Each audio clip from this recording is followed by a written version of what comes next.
child's excellent performance. When you register your child with Janan Schools, Bombo Kalule Campus and Kabalagala, due to their firm educational background, we have the best facilities in both arts and sciences, fully updated to the latest sector standards, right from Senior 1 to Senior 6, in an environment that offers a chance to apply practical skills in all fields. That include a computer lab, introducing our students to the tech world, a well-organized science laboratory, a fully stocked library with all the essential books a student may need, a model farm to equip students with all the basic knowledge in agriculture, plus extra vocational skills. We promote co-curricular activities in sports like badminton, table tennis, basketball, volleyball, chess, and many more other activities. Register your child today at both campuses in Bombo Kalule and Kabalagala campus. For more information, contact us on the numbers below.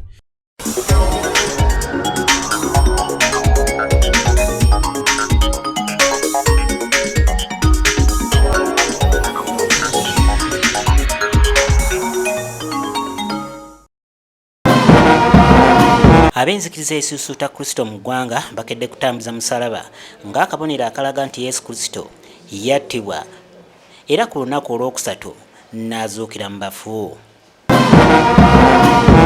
Ekibiina ekigatta enzikiriza ey'abo abakristo ekya Uganda Joint Christian Council kye kikulembeddemu enteekateeka yonna ey'okusaba ku kisaawe wali ku Odi Kampala.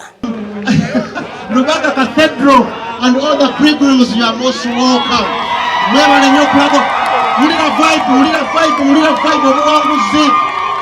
Kyokka nga bino byonna tebinnabaawo, abakkiriza nga bakulembeddwamu bannaddiini ab'enjawulo batambuzizza omusaalaba ng'era obedda bano bayimirira mu bifo ne mu bitundu eby'enjawulo okubuulira enjiri n'okusabira abo abali mu bwetaavu. Njagala okubasaba wooli oweeyo obulamu bw'eri Yesu. Kimu kyokka ogeye Mukama, nze ndi mwonoonyi naye olwayo ontegedde njagala wajja okunfiirira era ompita onzize teri kirala, sente tezigenda kuzzaayo.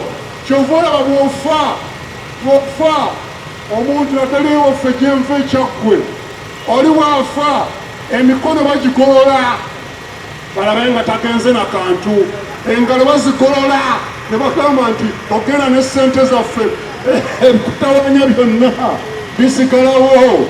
N'olwekyo Katonda ono yekka gw'ogenda naye, ono Yesu eyafa nakka emagombe n'avaayo emagombe yagenda okutujja.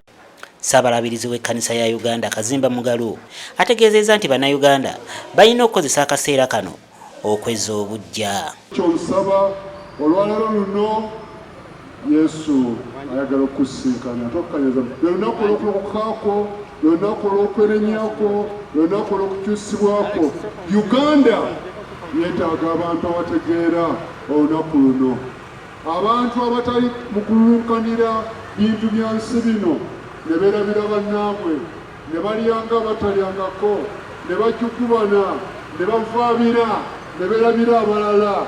Luno lwe lunaku buli muntu oga nti ewange nga Yesu yetusaasira nange kanseeyo omwoyo ku bantu abalala bonna.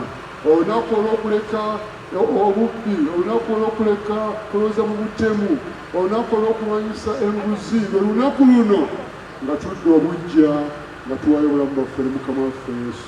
Ono era avumiridde n'ebikolwa ebibi omuli obuli bw'enguzi, obubbi ssaako n'ebirala. Yesu fenna atuyita agamba nti mujje gye ndi mukooye n'ebizibu by'ensi njagala mbawumuze ate mbawe obulamu obutagwawo. Abooluganda tuddukire eri Yesu mu byonna bye tuyitamu.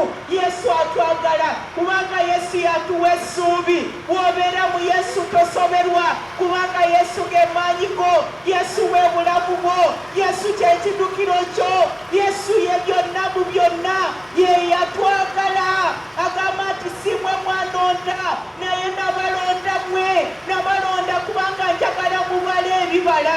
Mu bitundu ebimu naddala bano mwe bayimiridde okubuulira enjiri, abantu balabiddwako nga bakutte amasimu gaabwe sako n'okuwanika emikono nga bagoberera ebyo ebibadde bigenda mu maaso. Obalokole n'omukisa ogutaliko buyinike ogwa kitaffe omwana omwoyo omutukuvu gubakuume kukusinkana eggwe yewaddeku n'akolimirwa. Ate olwaleero luno Yesu yazzaayo omwonoonyi bwe yeenenya. Uganda Joint Christian Council etambulidde wansi w'omulamwa yagala nga mulirwanaawo nga weeyagala wekka.